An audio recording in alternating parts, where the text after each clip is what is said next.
We're on a mission to make the UK credit market fairer for consumers, and we do that by matching customers to actual products.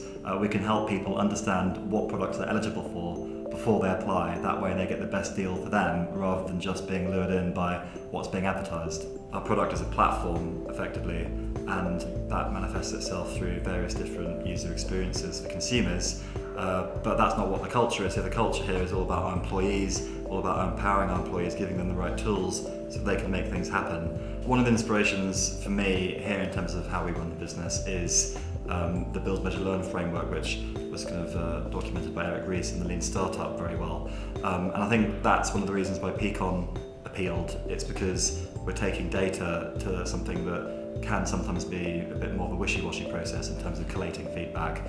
We still get the qualitative feedback from Peakon, but we also get the hard data, which allows us to zone in on what's important and what's not important. We used to do an annual staff survey, which we did manually.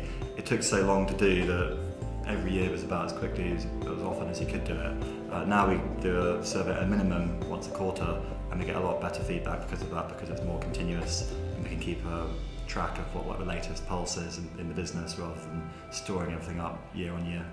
So some of the things that Peakon's thrown up have been things that we kind of knew about already, but I think seeing them written down and seeing that actually what you kind of suspect has kind of been confirmed through data and the aggregated responses of all of our employees is quite powerful because it gives you the confidence to go and do stuff. So I'd categorise some stuff as stuff that we already knew, then some things are new as well. So some reasonably surprising things have come up, and that's given me some pause for thought. I can then pick that up both with our management team but also with our employee engagement board, who review these surveys with me and help me interpret what actions we should take as a result of them.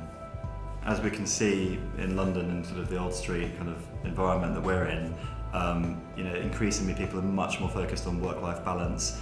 And from my point of view, I've always tried to make sure I'm in a role where if I'm working or if I'm not working, it doesn't feel too much different because you love your work. And I think that's going to be increasingly important. I think that the bar for the best people is becoming higher and higher.